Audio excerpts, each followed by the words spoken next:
I texted them from the airport. Arriving at 11:40, Gate 6. Mum misses you. 14 months in a military hospital.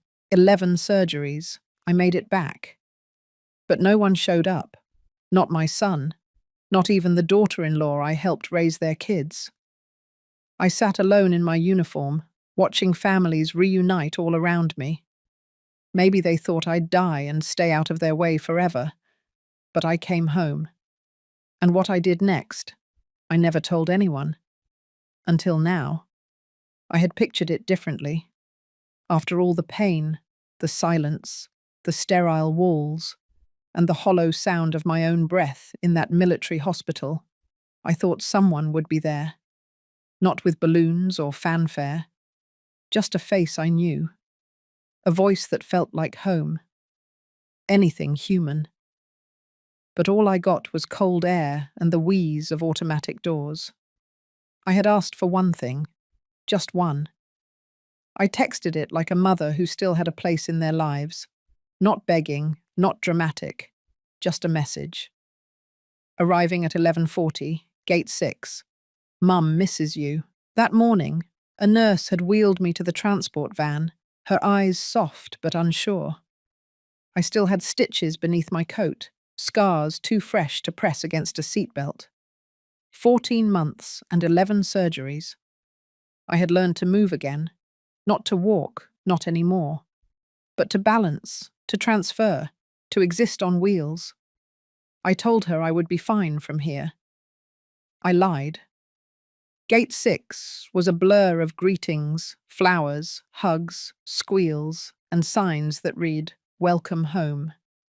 None of them were for me. I sat there for 47 minutes. I counted. The driver offered to wait, but I waved him off. Pride is a funny thing. It shows up even when your legs don't. The couple across from me argued about whether the flight was early. A teenage girl sobbed into a homemade poster. A toddler ran toward a man in uniform shouting, "Daddy!" And I swallowed the sound that tried to rise in my throat. My hands shook when I opened my phone again. Still no response. I checked the signal, checked the time, checked the name I sent it to. Everything was right, except the part where anyone cared. I had 2 sons. Philip was the oldest, married to a woman named Diana, a professional talker. Too polished, too cold. She had a way of speaking that made you feel stupid if you questioned her. She once told me I should consider letting go of old ways when I said I preferred paper checks to online banking. That woman. Then there was Emmett, quieter. Always a step behind his brother. He called on birthdays, texted when reminded. Never disrespected me, but never defended me either. Neither of them came. Not even a message that said sorry, no excuses, just nothing. I could hear the wheels of my chair squeaking as I made my way to the taxi stand. The driver looked at me, surprised. I handed him the address. He nodded and opened the door. I didn't ask for help. We drove in silence. The road out of the airport was lined with summer trees, loud green leaves, and flags at half-mast for someone I didn't know. The world kept moving. My name wasn't carved into anyone's memory anymore. Not in that family. As we got closer to my house, I told him to stop 4 blocks early. He looked confused, but I gave him an extra 20 and said nothing. I needed a moment to see it from afar. The house looked the same. Pale blue paint, white trim. The American flag on the porch, slightly faded. 2 cars parked out front. One of them was mine, or at least it used to be. Diana had been staying there while I was gone. She said it made sense, said it was practical, said they would maintain it for me. I believed her. At first. I stayed behind a hedge, watching. A woman stepped out in my robe. My robe. She carried a glass of wine and laughed into her phone. The porch lights came on automatically, Someone had reset the timer. Someone had claimed my place, piece by piece. I didn't cry. I wish I could tell you I did, that it made me feel something. But what I felt was cleaner than sadness, sharper than grief. I felt empty, in a way that begged to be filled. If you've ever been erased by people you gave everything to, then maybe you understand what came next. I didn't ring the doorbell. I didn't knock. I turned around, rolled away, and opened a different part of myself. The part that had learned how to wait, how to strike, how to take everything back without ever raising my voice. Because sometimes being unwanted is the greatest freedom there is, and I planned to use it. They didn't say it out loud, but everything they did told me the truth. They thought I was never coming back. That night, I stayed at an old motel off Highway 42. No one knew I was in town. I paid in cash. The walls were thin and the mattress sagged. But it gave me time to think. The next morning, I went to the bank. Not the local branch where everyone used to know my name. I went downtown. A different clerk. A different smile. I asked to review activity on the accounts tied to the house. Mine. She glanced at the screen, then paused. I saw it. In her eyes. Something was off. Withdrawals I didn't authorize. Transfers I never approved. A new savings account, opened under a trust name that sounded vaguely familiar. They used my power of attorney. The one I signed before surgery. The one Philip said was just in case. There it was. Not fraud, not theft, but betrayal. Neat, clean, documented. They had used my recovery as a window to reposition themselves. Diana moved into the house 2 weeks after my second operation. By the 5th, Philip had rerouted utilities and changed the title on my second car. I kept my expression neutral. Asked for statements to be printed, took them in a manila folder, and walked out like I had nothing but errands to run. From there, I visited the lawyer who handled my late husband's affairs. His name was Merrick. Sharp mind, clean desk. He blinked when he saw me. He said they told him I was in critical condition, said he hadn't expected to see me again. He showed me emails, signed forms, communications from Diana, phrased carefully. She had asked for updates, informed him of my declining cognition, requested assistance with succession planning. They were preparing my estate, while I was still breathing. Merrick leaned forward, hesitant. He said he hadn't acted on anything yet.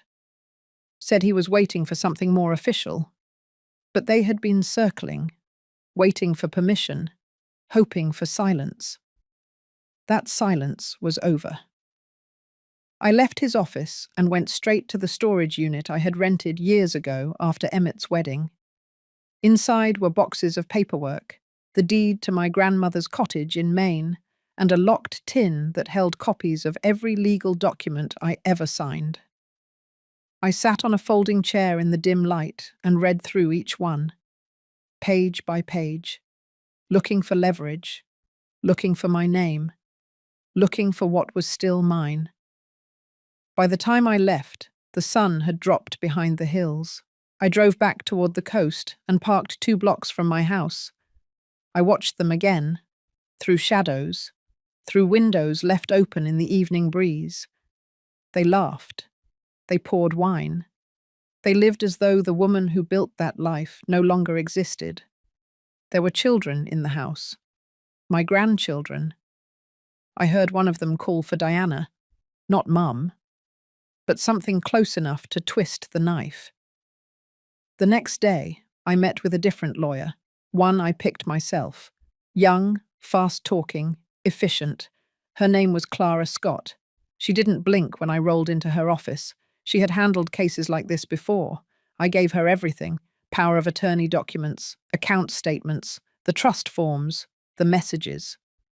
She nodded, flipping through each sheet, Said she would begin with revocation, immediate. Said we could freeze assets, trigger reviews, reassert ownership. But the thing that stayed with me most was what she said near the end. She said this wasn't just about property. This was about identity. They had erased me on paper, and now it was time to write myself back in. We filed everything within 48 hours. I stayed quiet, didn't tell a soul. I let the legal side move first, quiet but heavy, like a tide rolling in under the moon. But legal revenge was just the beginning, because it wasn't enough to reclaim what they tried to steal. I wanted them to feel it, to know it, to sit in it the same way I sat alone at Gate 6. They thought I was gone. Now I would show them what it looked like when a woman they buried too early rose back up. And I wouldn't knock. The legal wheels had been set in motion, slow but steady, but I knew better than to rely solely on paperwork and signatures. Some wars are fought in court, others in silence. Mine would be both. I stayed at the same motel off Highway 42. Every morning I left early and returned late. I kept my presence quiet, invisible. I didn't want anyone in that house to catch wind that I was back. Not yet. I started by mapping their routines. Philip left at 8:15 each morning, navy blazer, always pressed, phone glued to his hand. He drove my silver sedan, the one I had bought outright when I turned 65. Diana took her time. Her gym schedule was sacred. She left around 10 in yoga pants and came back 2 hours later, always with smoothies for herself and no one else. Sometimes she wore my old scarf, the one Paul gave me for our 35th anniversary. She didn't wear it like it meant something. She wore it like she owned it. The kids were dropped off by a nanny, not a warm one, the kind who looked bored even while tying a shoe. I doubted Diana knew the name of their homeroom teacher. By the end of that first week, I knew everything. Who came and went, what deliveries were made, which friends stopped by. They had turned my home into a base camp. What they didn't know was that I still had a key.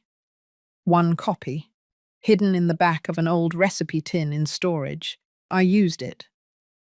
Late one evening, I waited until the lights were off. I rolled down the side path, careful not to trigger motion sensors. I had installed those sensors. I knew where they ended. The key turned smooth in the lock. They hadn't changed it. Not because they trusted me, but because they had forgotten I existed. I moved through the house like a ghost. My room was unrecognizable. The photos were gone. My books boxed and replaced with her wellness guides and essential oils. The kitchen smelled like basil and bleach. The china I inherited from my mother was gone. I opened every drawer. Nothing familiar. Then I saw it. On the hallway table, a stack of envelopes, one addressed to me. It was from the retirement board, an annual benefits notice, unopened. They had let it sit there for weeks. If I hadn't come, they might have tossed it. I took it, quietly. I took more than that. I went through the office drawer and found the living trust paperwork. Not a copy. The original. I replaced it with a decoy, slightly altered. Just enough to cause confusion if they tried to use it again. Then I left. Just as quietly as I came. The next morning, I made my move. I contacted the community liaison at the local Veterans Support Centre. A woman named Nina. She had met me once, years ago, at a fundraising event. She remembered my name. She asked if I was okay. I told her I was looking to make a donation. Not a large one, but targeted, a special program. One that provided transitional housing for female veterans recovering from surgery or injury. She said they had been dreaming about such a project. They had a waiting list. A real need. I offered my house. But not all at once. I explained it was in legal limbo. that my family had moved in under false assumptions, that it might take weeks to clear. She listened carefully, then said something that stopped me. She said most people don't give away homes unless they're trying to reclaim themselves. She wasn't wrong. I left that meeting with a date in mind. 2 weeks. That was my timeline. 2 weeks to take back what was mine and turn it into something no one could steal again. In the meantime, I made quiet calls. I had friends, old ones, a retired judge from my neighborhood watch group, a notary who owed me a favor, a former neighbor who now worked in the county records office. I didn't ask for much, just confirmations, quiet checks, updates. Piece by piece, I gathered my ground. I sent a courier to deliver a formal notice to Diana, a gentle reminder that her occupancy was temporary. The name on the deed was under dispute, that she should prepare for transition. I imagined her reading it, glass of wine in one hand, smirk slipping. Philip called me that night. The first contact since I landed. He didn't leave a message. I didn't call back. The next morning, the lawyer filed a motion to freeze the house from any sale or refinance. She also filed a formal revocation of the power of attorney. Legally, they were cornered. But emotionally, I hadn't touched them yet. That would come later. For now, I watched the house from across the street. My house was still standing. But I wasn't in it. Not yet. And when I did walk back in, it wouldn't be through the front door. It would be through fire.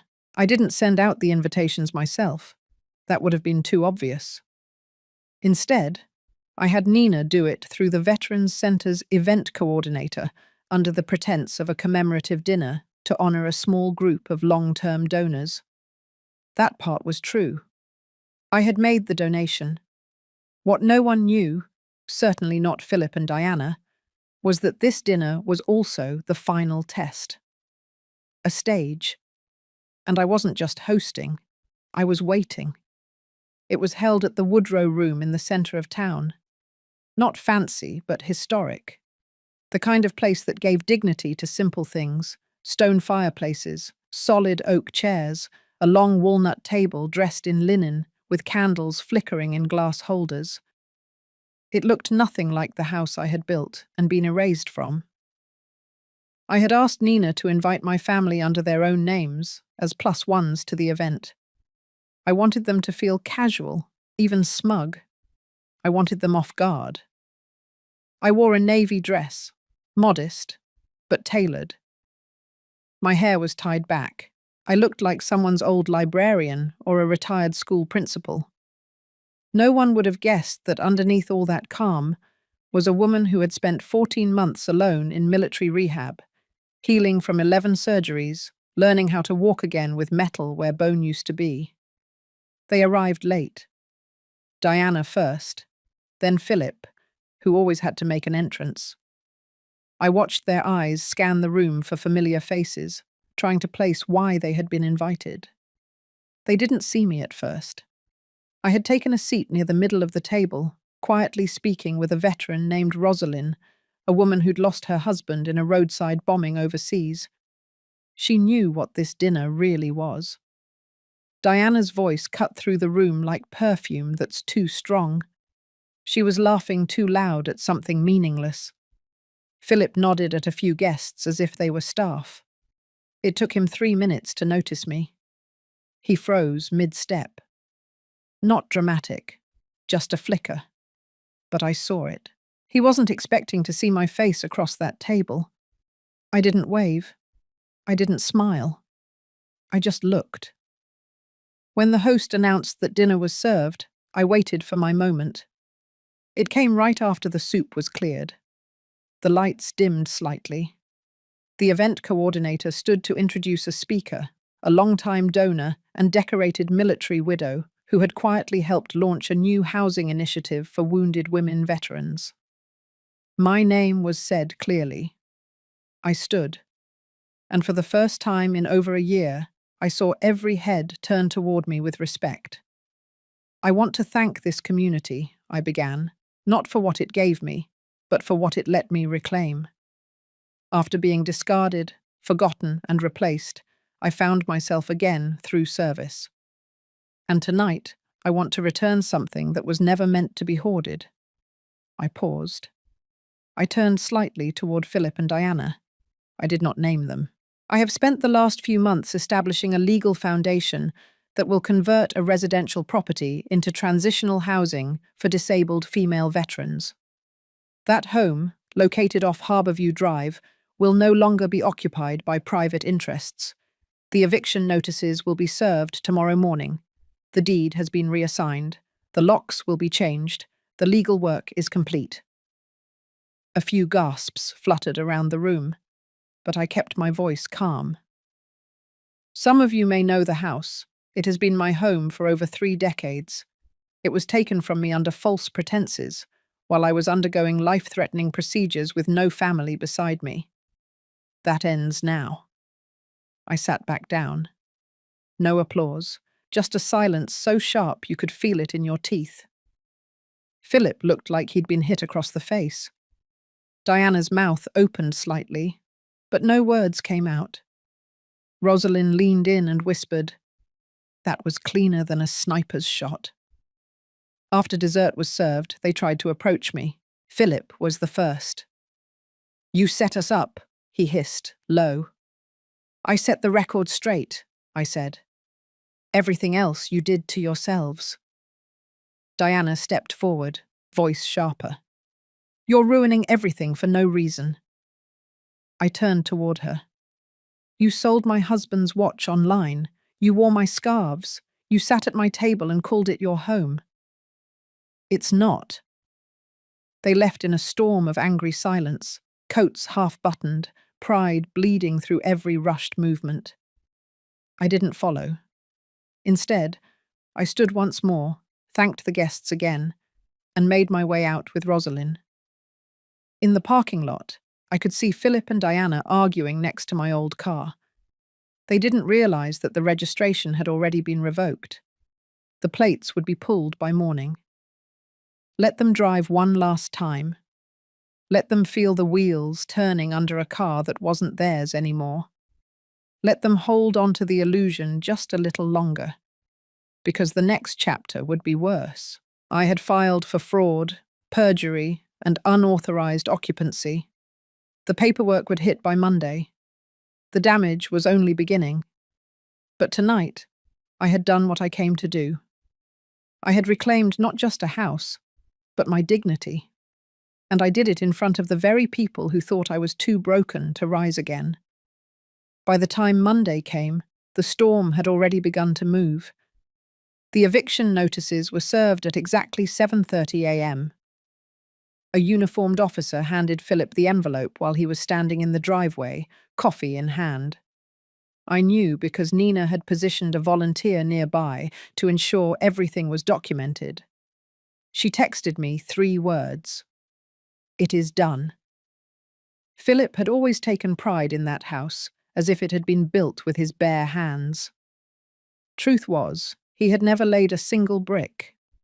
Every inch of that home came from the salary I earned, the savings I guarded, and the sacrifices I made when his father passed. Diana, of course, had wasted no time redecorating it in the image of a magazine spread, stripping away the photographs, the military plaques, the quiet dignity that once lived there. Now it would belong to women who had earned the right to heal in peace. The legal filings hit them just after lunch. Fraud, perjury, and misappropriation of property.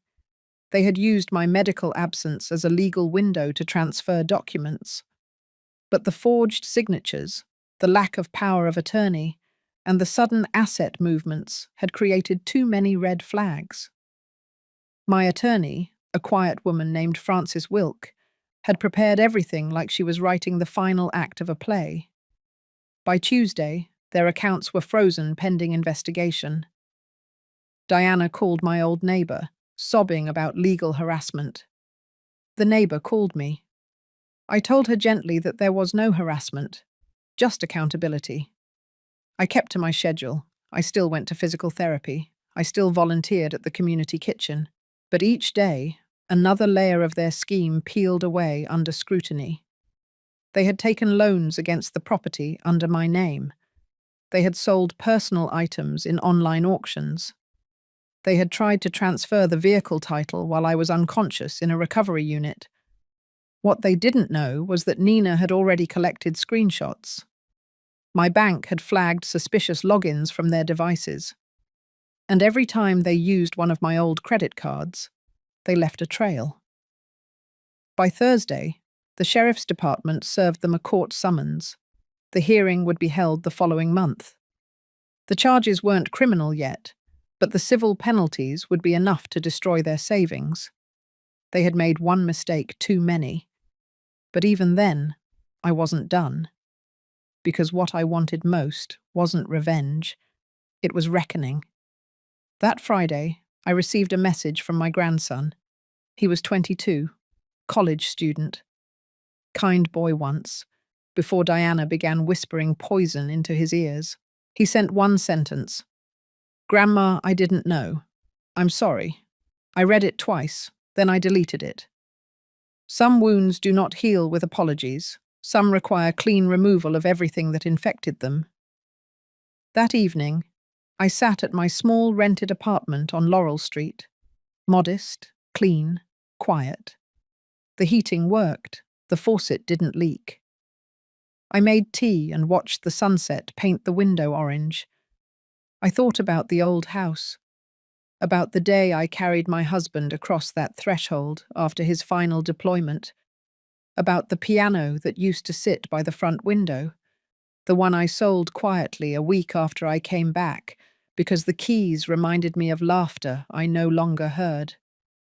That place wasn't my home anymore, not because they had taken it, but because I had given it up willingly, to something bigger than myself, to women like Rosalind, who had nowhere to go, to women who had faced bombs and bullets and were now facing custody hearings and eviction notices of their own. Philip and Diana would move, eventually. Once the court forced them out, they'd relocate to some rented condo far from Harborview. They'd call it unfair. They'd twist the story. But I no longer lived in the version of the world where their opinions mattered. I had started to sleep with both legs elevated. Doctor's orders. The pain still flared at night, but I could bear it now. Pain was no longer a warning. It was a memory. The next day, Frances told me a reporter had gotten wind of the case. She asked if I wanted to make a public statement. I declined. Let the facts speak. Let the silence be louder than their excuses. Because I knew something they didn't. The moment the locks changed, their power ended. And when power ends, so does control. They had tried to erase me from my own story, but I had rewritten it in ink they couldn't wash away. And this wasn't the ending. This was only the collapse before the calm. And I would be ready for what came next. It was the last Saturday of the month. Rain had just stopped, but the pavement still glistened like a mirror. I walked slowly up the steps of the old house that no longer belonged to me. Not legally, not emotionally, but I had requested a final meeting through my attorney, and they agreed. Frances insisted she come with me, but I asked her to wait in the car. This was mine to face, alone. Diana opened the door. She was thinner than I remembered. Her face was tight, not from aging, but from bitterness. Her eyes scanned me from head to toe like I was a ghost that refused to stay buried. She stepped aside without a word. I walked past her into the living room. The couch had changed, the rug too, but the scratch on the wall from when Philip was 6 and flung a toy truck still hadn't been patched. Some things outlive paint. Philip was already there, sitting with a manila folder in his lap. He looked exhausted, older. His shirt was wrinkled and his shoes untied. The power had started to drain from him the moment the sheriff handed him that first envelope. Now it was almost gone. He stood up and opened his mouth, then closed it again. I sat in the chair across from him. The air between us felt cold despite the heating.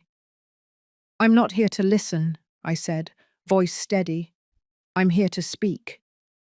One time. He nodded, barely. I built this house, not with hammers, but with nights I skipped dinner so you could have seconds. With jobs I worked while your father lay dying. With memories, and you signed it away while I was under anesthesia. He said nothing. Diana leaned against the wall, arms folded. I was gone for 14 months. Not in Europe, not on a beach, in a military hospital. My lungs collapsed twice. My legs broke again. And not once, not even once, did you come. I sent flowers, he mumbled. They died in 3 days. I stayed alive. The silence stretched. Every dollar you moved, every document you forged, every lie you told your children. I have it all. Emails, bank logs, witnesses. I know who coached you. I know when it started. I know everything. His eyes flinched. You thought I would die. You counted on it. But I came back. Not just to survive, but to remember. And then to reclaim. Diana finally spoke. Her voice was sharp, like cold glass. We did what we had to. You abandoned this family. I served this country. I paid the mortgage from 2 states away. I raised your children while you worked 10-hour shifts and still blamed me for being tired. You never understood, she snapped. I understood everything, I said calmly, especially when I got the text you sent Philip the night you filed the quitclaim deed. I have it. You wrote, "It's finally all ours. The old bird won't last the winter anyway." Philip didn't look up. His hands trembled slightly. You didn't just betray me. You desecrated what this house stood for. And now, everything that came from my hand will be turned away from yours. You already humiliated us, Diana said, voice rising. Evictions. Court. The neighbors know. Good. Let them. Maybe they'll think twice next time before handing over power of attorney to a son who signs behind closed doors. Philip raised his head, eyes wet. You could have just talked to me. I stared at him. My son. The boy who once cried when he lost his toy truck. The man who now signed away his mother's future for a lake view. I talked. For years. You just stopped hearing it. A long silence passed. The clock on the wall ticked. The wind outside pushed against the window like a whisper. I stood. This is my last visit. Not to this house. To you. Philip stood too. Are you cutting me off entirely? I am restoring the order you violated. If that means distance, then yes. Consider this the last chapter you get to write in my book. Diana scoffed. You think anyone's going to respect what you've done? You're a bitter old woman in a rental. I stepped closer, face level with hers. No, I'm a woman who gave everything and finally stopped giving to the wrong people. I walked out, closed the door behind me, and didn't look back. Frances sat in the car, engine still running. She didn't ask how it went. She handed me an envelope with the final filing papers inside. Everything was official. As we drove away, I looked up at the house through the rearview mirror. The porch light flickered, the windows were fogged, and for the first time, it looked empty, in a way that had nothing to do with furniture. That was the day I buried what was left of them, and stepped fully into what was left of me.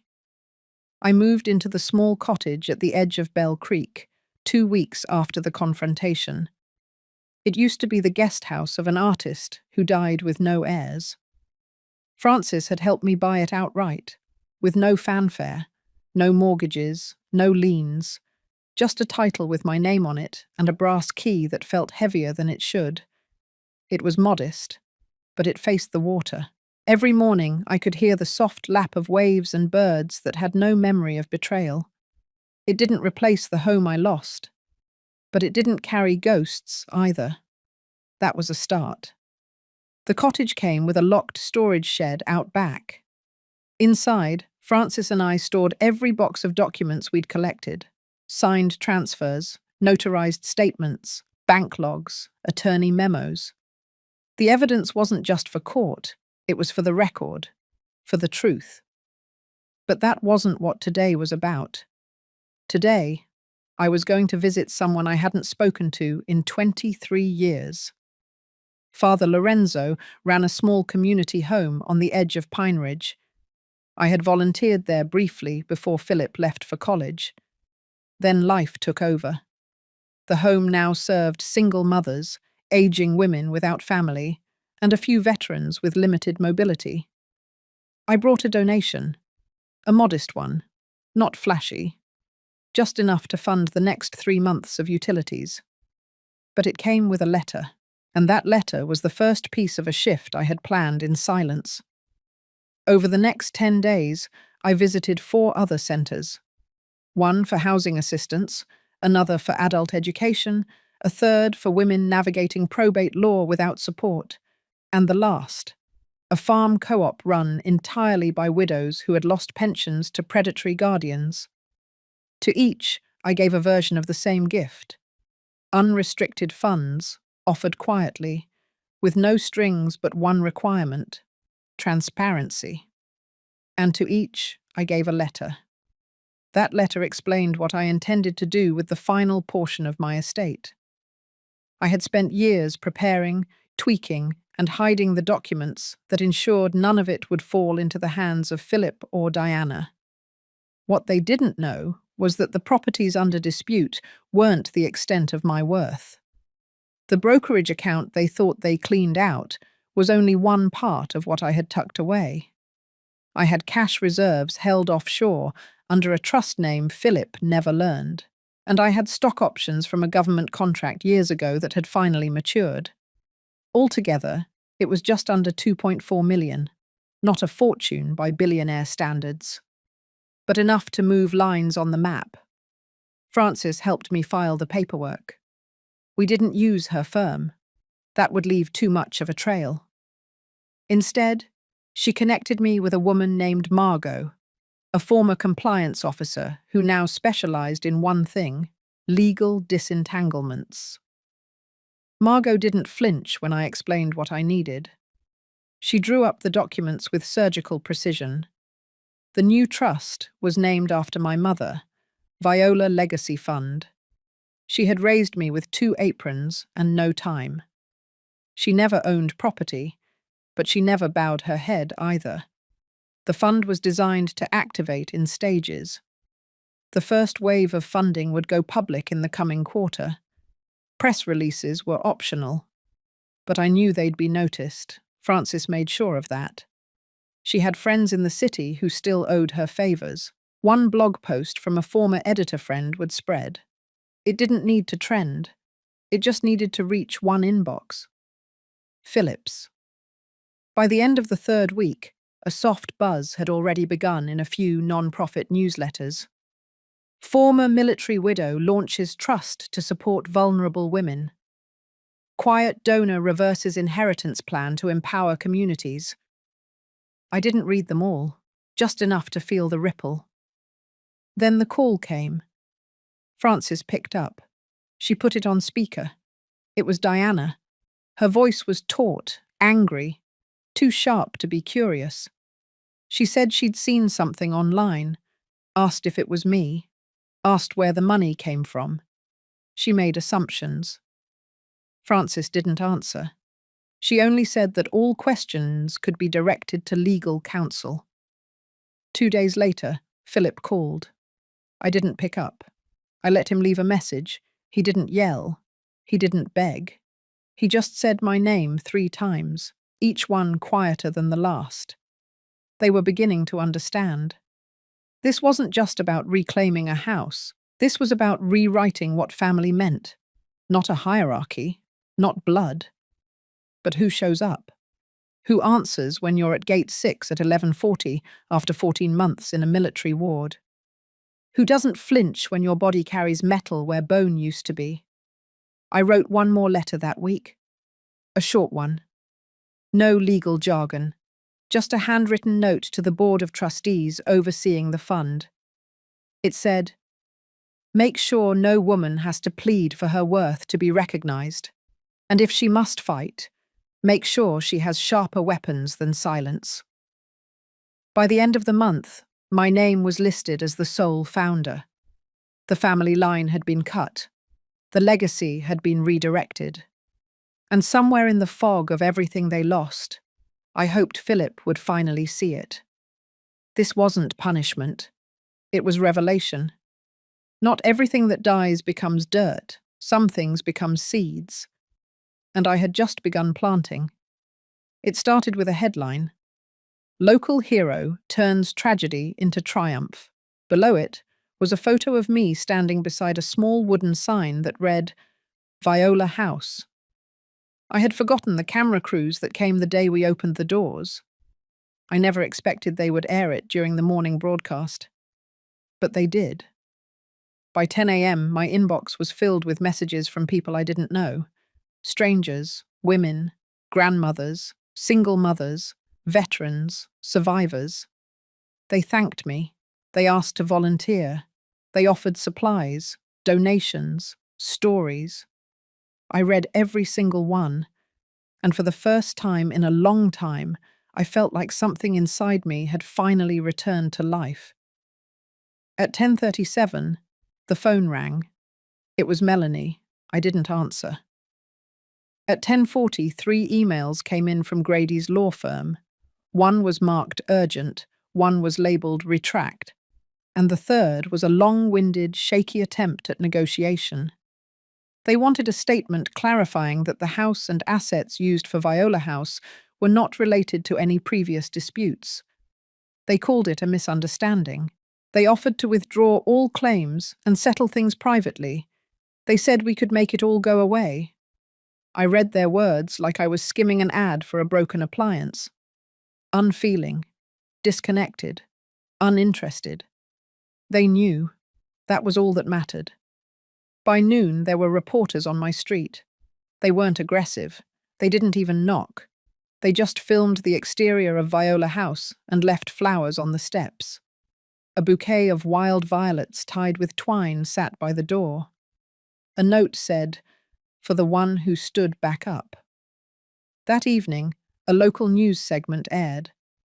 They called the project an unprecedented act of private generosity, built from pain but planted in resilience. They didn't name me directly. They didn't need to. My neighbors recognized me.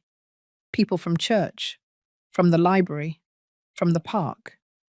They smiled when we passed. They waved. The next morning, 2 things happened at once. The IRS filed a review request regarding assets transferred by the Nichols Family Trust, and the bank froze the shared business account Melanie had used for her expansion plans. The same account she and Grady had used to siphon rent payments from tenants who thought I was still the owner.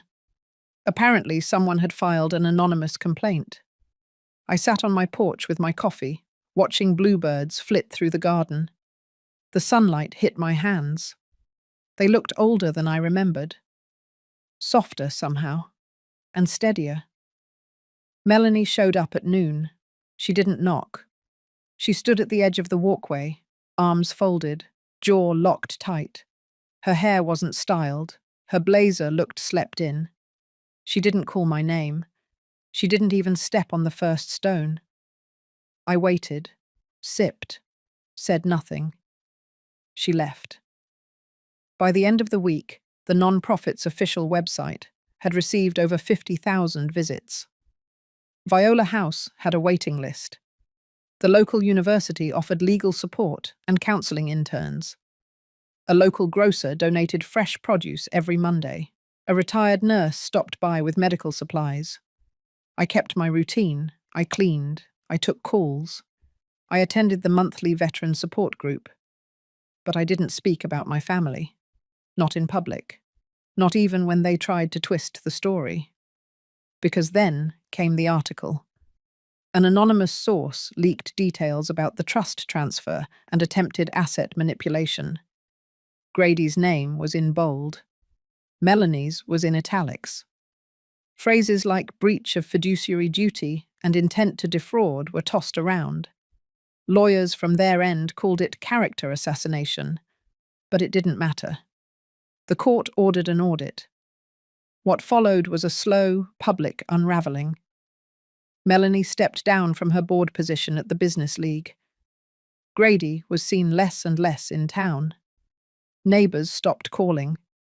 Their own son, the one they had paraded at fundraisers, had to withdraw his college application. Financial review pending. I didn't rejoice, I didn't gloat, but I felt a strange, quiet vindication. It wasn't loud. It didn't need to be. Because when I walked down Main Street now, people nodded. They smiled. They didn't look past me. They saw me.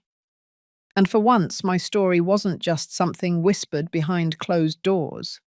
It was written into the town. It was stitched into the lives of women who finally had a safe place to land. It was spoken out loud. On their terms. On mine. And I hadn't said a single word to the ones who tried to silence me. Not yet. The banquet was held in a rented hall on the far end of Cape May, just a short walk from the historic boardwalk. The room shimmered with rented elegance, white linens, pale blue flowers, place cards with embossed lettering spelling out each family name. Grady had sent out the invitations himself, calling it a family celebration and realignment, as if branding the betrayal made it more palatable. I arrived precisely at 6 p.m., walking in alone with a measured gait. I wore the same navy pantsuit I had worn the day I first returned from the military hospital, tailored, sharp, and silent.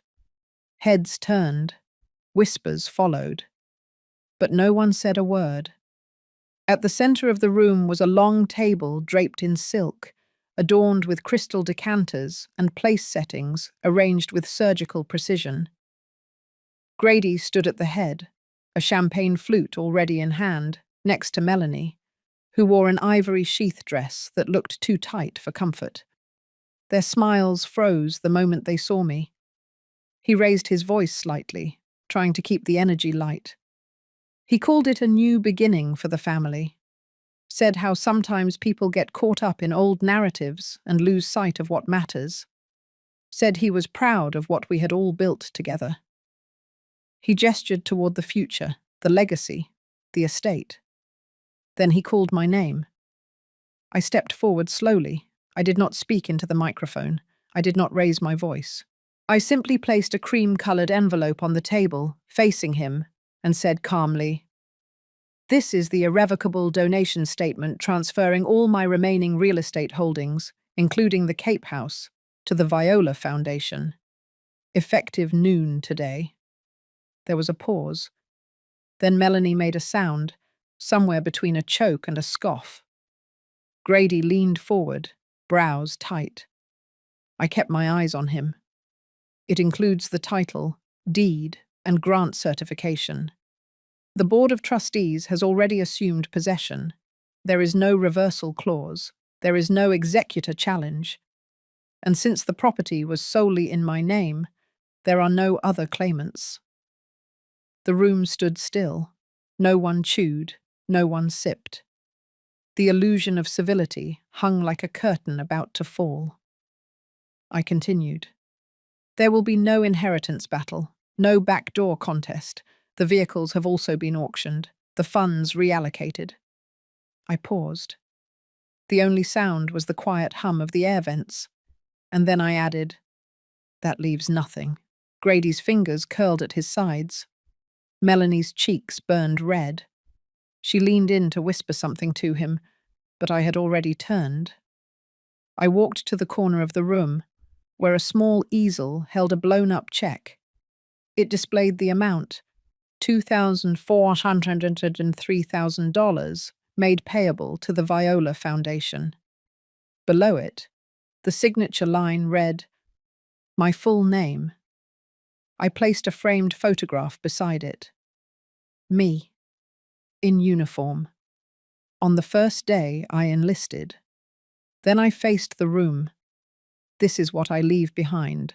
Not brick, not keys, but conviction that what is earned with dignity cannot be stolen with deceit, that what is broken can be rebuilt elsewhere. Someone clapped, softly, then another, and soon a ripple of reluctant applause rolled through the hall. Not everyone joined, but enough. I did not stay for dessert. As I walked past the entryway, I passed by Grady. He whispered my name. I stopped, but I did not look back. "You made this choice," he said. I replied, "No, you made it when you left me waiting at that airport." Outside, the evening was cool. My driver opened the door. As we pulled away, I saw through the rear-view mirror Grady still standing there, motionless, like a man trying to rewind a tape he could no longer find.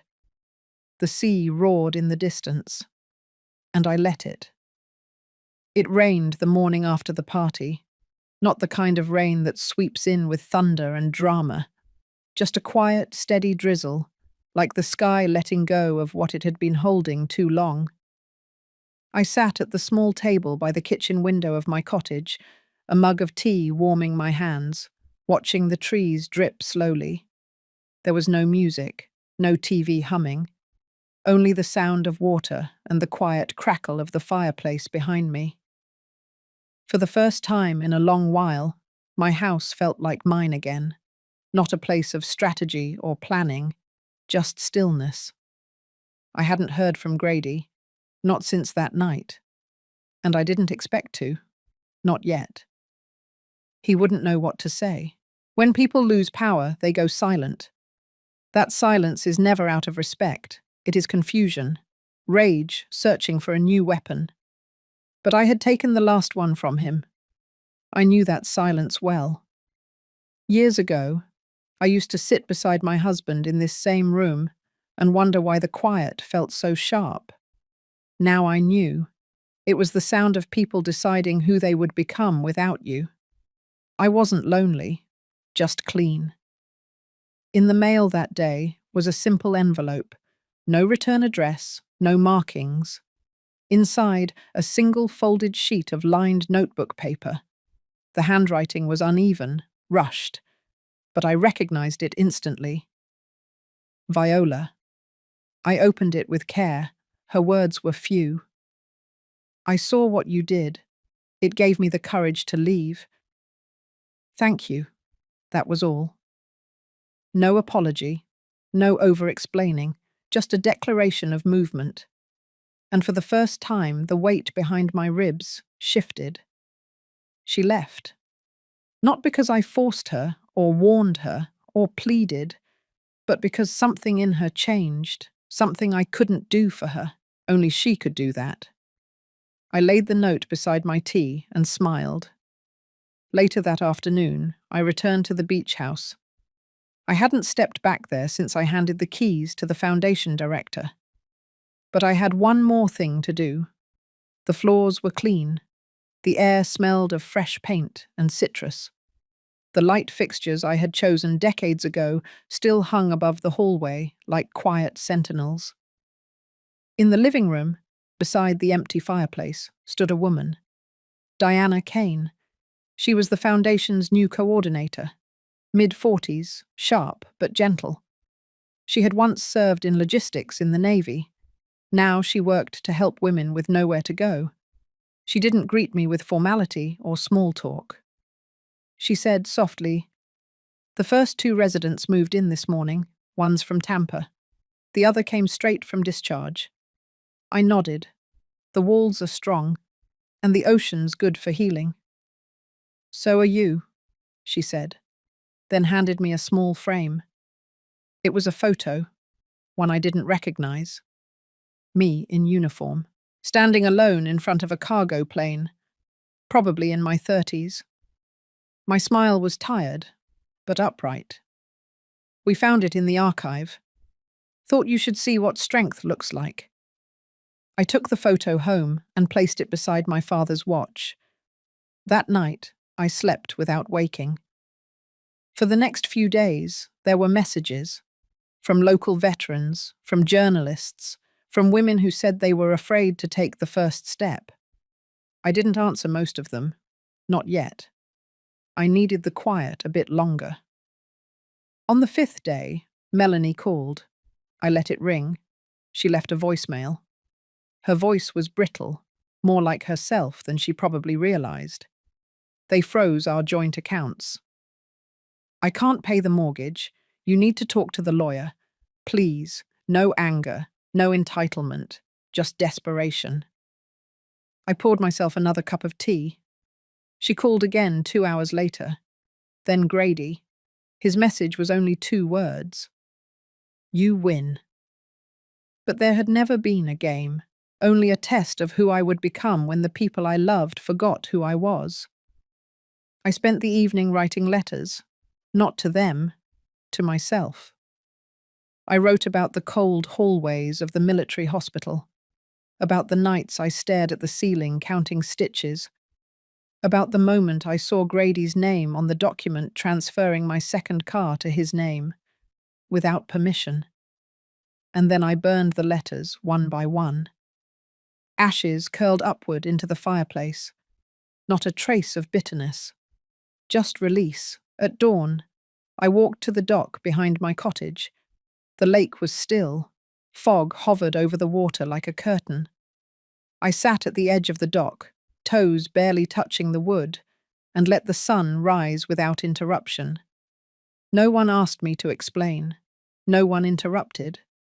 I didn't need to prove anything anymore.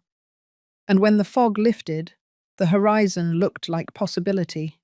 Nothing left to claim, nothing left to lose. Only air and peace. By the time the week ended, the headlines had shifted. Grady's name was no longer associated with hopeful legacy or innovation. It was attached to accusations, frozen assets, and board inquiries. From across the bay, I watched the fall unfold like a storm unraveling a fortress of glass. He had built his power on my silence. Now, my silence was his undoing. I stayed away from the chaos. I turned down every interview. I declined the councilwoman's invitation to a charity luncheon. I refused the offer from the magazine that wanted to feature me in a spread titled The Woman Who Outsmarted Her Blood. I wasn't interested in revenge tour fame. I had done what I came to do. Now, I just wanted to live. On Friday afternoon, a small envelope arrived, addressed in a familiar hand. It was the same handwriting from the birthday cards I used to get every year from Rosalie before she stopped writing altogether. Inside, a note, a few lines. Quiet. Almost afraid. I heard. I'm sorry. I don't know how to face you. That was all. But it rattled something. It reminded me that not all broken things are to be burned. Some are meant to be mended. The next morning, I sat on my porch with a coffee and a light cardigan wrapped around my shoulders. The air was finally cooling, and the lake looked like it had exhaled after weeks of holding its breath. The breeze was soft. It smelled like leaves and damp earth. I closed my eyes and listened. I thought about the email chain Grady never deleted, about the way Kaylin's voice had risen when she realized the foundation gift was real and irreversible. I thought about the faces in that ballroom, stunned and quiet, and the glint of the plaque being revealed behind the velvet curtain. They had no idea it had already been installed 2 days before. None of it gave me joy. That surprised me. I thought I would feel triumphant, but instead, I felt empty. Not defeated, just cleared out, like a house finally emptied of tenants who never paid rent. Later that day, I got in my car, not the new one, the old black sedan with the cracked leather seat and the faint smell of cinnamon gum in the glove box. I drove out past the ridge, then farther, until the city was behind me, and the hills rolled into one another like folds of cloth. I knew where I was going. It took Rosalie 3 full minutes to open the door. Her hair was streaked with silver now. She wore a navy sweater that looked too big for her frame. When she saw me, she froze. I didn't speak. I just looked at her and waited. Finally, she stepped aside. We sat on the porch. She poured tea without asking if I wanted any. It was chamomile, still hot, still the way she used to do it, even back when we didn't talk much, but sat in silence together while the kids played in the yard. "They told me you wouldn't come," she said finally. I shook my head. That wasn't true. Not then and not now. I didn't agree with them, she added quietly. Not with what Grady did. I stayed out. I thought it wasn't my place. "You had a place," I said. "You left it empty." She nodded. A tear slipped out of one eye and she let it fall. It wasn't about punishing her. I hadn't come for that. But she needed to hear it, and I needed to say it. We talked, eventually, about the early years, about the Sunday mornings and burnt pancakes, about the garage door that jammed every winter. She showed me a photo of her daughter, my granddaughter. I had only seen her once, at a crowded 4th of July cookout, years ago. She looked like Grady, but her smile was softer. Maybe she took that from her mother. When I left, Rosalie hugged me, tight, not out of guilt, but out of grief. We had both lost years. That kind of loss lingers. On the drive back, I let the windows down. The air was brisk. It pulled my hair loose and made my eyes water. But I liked it. It reminded me I was still here, still moving. That night, I slept well. For the first time in months, there were no dreams of hospital corridors or echoing footsteps in empty airport terminals. Just the sound of water brushing the shore. Just the weight of blankets and peace. I didn't expect anything more. Not forgiveness, not redemption. Just this. The quiet after the storm. And that was enough. The wind rolled off the ocean that morning, salty and soft, brushing over my skin as I stepped barefoot onto the back deck. The house was quiet, still filled with the silence of a place that had finally exhaled. For the first time in what felt like years, there was no tension hovering above the floorboards, no fear tucked into the corners of the walls. I moved slowly, careful with my steps, but not because of pain. That had long been a companion, one I had made peace with. No, I moved slowly because I wanted to take it in. The light, the stillness, the peace I had bought back with the price of my own clarity. The documents had been filed and notarized the day before. The Trust for the Women of Valor Initiative was now public record. My name, not theirs, would be attached to every scholarship, every training program, every shelter that fund created. The beach house would soon host retreats and seminars for women who had survived abandonment or betrayal. That was the life it would hold now. Not the lies they tried to nest here, not their greed. I poured myself a cup of tea, the same chamomile blend Rosalie once brought me years ago. She had come by earlier with warm cornbread and quiet eyes, the kind that saw through you without judgment. We didn't speak much, just sat. I think that was what I needed most, to sit in silence with someone who had nothing to take from me. Grady had left town, or so I'd heard. Some said he was staying with friends out in Raleigh. Others said he'd checked himself into a clinic. I didn't ask. I didn't follow. Let the town gossip carry that weight. Let the people who once nodded politely and whispered behind my back be the ones to debate his fall. I had walked away from that, from him, from all of it. Not because I was better, but because I was finally done. A stack of letters sat on the corner of the table, from women I had never met, some young, some as old as me. Each of them had seen the press release or heard from a friend of a friend about the woman who had reclaimed her life after being left at the airport, after being ignored, silenced, used.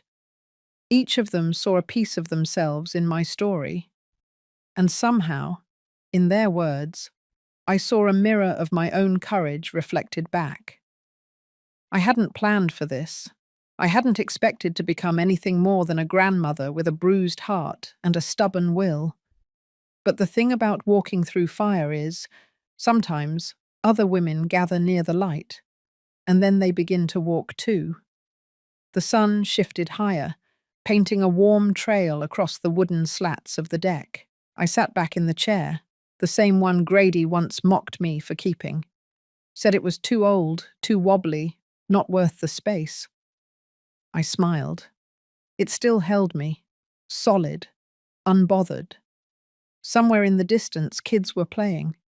I heard the faint splash of water, a dog barking, the echoes of a life moving forward. Not mine to chase, just mine to witness. I thought of Lillian, my daughter-in-law. I wondered if she'd ever sit with the silence long enough to hear her own heart beat past the noise. I no longer hated her. There was too much distance now, too much air between us. But I wouldn't forget, and I wouldn't open the door again. Forgiveness wasn't always about re-entry, it was about release. I finished my tea, picked up a pen, and wrote a single sentence in my journal. I am home. Then I closed the book and let the day begin. If this story touched something in you, you're not alone. So many of us have faced silence where we expected love, betrayal where we offered trust, but healing doesn't always come from others. Sometimes it begins the moment we stop waiting for them. Tell me, in your own quiet way, when did your healing begin?